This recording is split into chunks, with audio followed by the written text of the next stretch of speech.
nice to see you. Thank you for joining me. Today I wanted to talk about how we can learn to manage our stress. We all have stress in lots of areas of our lives that we're going to discuss, and I just wanted to give you some tips on how to control them and manage them. Most of the time we can't make them go away completely, but we can prioritize them and we can learn to manage them, all right, like a balancing act, all right. Our emotional stress affects everything we do. So we won't be sleeping at night because we're lying awake at night worrying about whatever it is. We then wake up tired, we're less productive, it clouds our brain, we're full of fog. We then can't find solutions because we're confused, we're tired, and so we go round and round and round and round and round, okay? You with me? I know, we all go through that, okay? So today I wanted to give you some tips, actual physical things that you can do that can help you manage it. So what I find is easier is if you can actually get it down on paper. I'm definitely a hard copy girl, all right? I always got pages, ask my husband, papers everywhere, all right? I'm always writing things down because when I see it, it just makes so much more sense to me and it makes it clear, all right? So the activity goes like this. I want you to draw a circle, and we've got 1, 2, 3, 4. So we've got 8 segments in the circle. So I just went cut, cut, cut, cut. We've got 8 segments. All right. Why? Because there are 8 areas in your world, in your life, that you can carry stress. All right. So then we write down the physical stress, the emotional stress, the environment, the area that you live in, what's noise, pollution, sound, as I said, sounds, smoke. There could be all kinds of things. It could be violent, okay? You could feel frightened, like the people in Ukraine, all right? Environment. Cultural, like you've just migrated. No one speaks the same language. The bread doesn't taste the same. You can't communicate back home, so you're homesick. I've been there 3 times, okay? Mental, as we discussed, anxiety, worry, mental fatigue. Maybe you've got too much going on in your head, okay? And so we need to get that under control. Also, we can be inclined to be perfect. We want everything to be perfect, perfect, perfect, perfect. And in this world where everything's just becoming faster and faster paced, we need to start lowering our levels of perfectionism, okay? We need to rewrite what that means. Okay, spiritual. So when you wake up in the morning, do you wake up with a sense of purpose? Do you wake up with a sense of belonging? Do you wake up with a sense of usefulness? Or are you lacking in these areas, lacking of meaning, having no reason to get up? That must be the hugest stress, all right? Financial, yeah, well, things are so topsy-turvy. Are you living in poverty? Are you struggling to pay the bills, all right? These are things that are huge, and we need to get them under control and manage them, all right? And then loneliness, not having, isolation, having had to do all the isolation, then you have to find the confidence to step out again. Some of us forgotten how to dress properly, what to wear, how to fit in, not sure what the new norm is. Loneliness, not socializing, not feeling as though you're supported. These are all areas that are huge areas. When we were talking about physical, that could be what exercise you're doing. Are you exercising correctly? Are you injuring yourself? Do you know how to exercise correctly? Do you know how to eat correctly? Maybe you think you do. Maybe the information you've been given isn't working. Why isn't it working? It's overwhelming. You don't know how to fix it. The waistline's not working. The clothes aren't fitting. I don't know what to wear. That's a huge stress, okay? Maybe you've hurt yourself. Maybe you've had a knee replacement and you're too scared to take the steps. Maybe you've been very ill with COVID and you've lost your energy and you don't know how to get it back, all right? Emotional could be loss, could be grief, could be mourning. You're feeling guilty. You're feeling full of shame. You're feeling fearful. And again, loneliness. Right, now what you'll find helpful is knowing which areas of your life are carrying the most stress. Okay, let's start with that. So if you've got an area in your life that's carrying a lot of stress, you might not be able to identify, or could just be lots of stressful areas that build up to being very, very stressed. So then your emotional tank is just full to the brim of stress and you're not coping, all right? So let's start by finding out which areas of your life are carrying the most stress. Okay, So there you get your marker and you start to look at it. So maybe there's a lot of noise wherever you're working, all right? Maybe the dogs bark a lot in your neighborhood. Maybe there's a lot of building going on and that's driving you mental. Maybe, what else could there be? Drummer. Maybe you've got a drummer who lives next door and he's driving you nuts. Maybe that's keeping your children awake at night, on Saturday night. Maybe he starts really early on a Sunday morning. Whatever it is, maybe there's something in maybe the neighbors just drive you nuts. Maybe someone parks on your parking area and you're just so tired of them doing that, okay? This could be an area, environment, all right?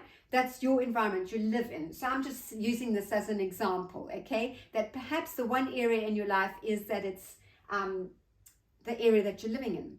And maybe you're trying to work in that area, all right? So you're trying to work with all this irritation, we call it irritation, and so your work is struggling. You're struggling to get the work done. This is driving you nuts because of the noise. You can't think clearly. You're becoming mentally fatigued because the work's not getting done. And it's all because of this noise factor. And so then you become foggy. And so you're finding this is really dragging you down. All right. And these things happen. All right. Then look at your physical world. All right. Maybe you haven't got enough time for exercise. So you're stressed because you know you're not exercising. I'm not exercising. It's driving me nuts. I'm not eating correctly because I don't have the time to work out my food and plan my food. This is driving me, causing an immense stress for me. Okay, I don't know why this isn't working very well, but I hope you can see the lines that it's making. All right, so that's causing me some stress. Because of all this that's going on, I haven't got time or the energy to solve this problem. So then I have the guilt. I'm feeling guilty because I'm not getting it done. I'm not getting the work done. I'm not getting the food done. I'm not getting the exercise done. Okay, it starts to flow off. All right, spiritually, okay, are you spending some time doing your meditation? That's early morning time with yourself. Maybe you're spending less time doing that. The financial side of things, well, that's taking care of itself because you've got lots of work, all right? Lonely, well, no, you're socializing with people with your work, but maybe, maybe there is an element of stress there. Maybe there is an element of stress because you've got to find the time to pay the financial bills. I'm just giving you a scenario. You need to work out what yours is. Migration, no, you feel completely at ease. You know where everything is. You have a sense of belonging. You're not lonely, whatever. Okay, so this is how it's looking. All right. So when you look at it once you've completed it, this is just, as I say, taking a certain case. I'm seeing that my environment needs attention and that my mental health needs attention, that it's just overstressed. Okay, it's just stretched beyond belief. Okay, so how do we fix this? As I said, we can't always fix things. And so, as I said, it doesn't always have to be big things. We can do small things to make changes. For example, if the dogs are driving you nuts, then get earplugs that are noise cancelling, those things that you can buy, some fancy things that you can buy online now for cancelling noise so you can focus, all right? So maybe that's all you need to do there.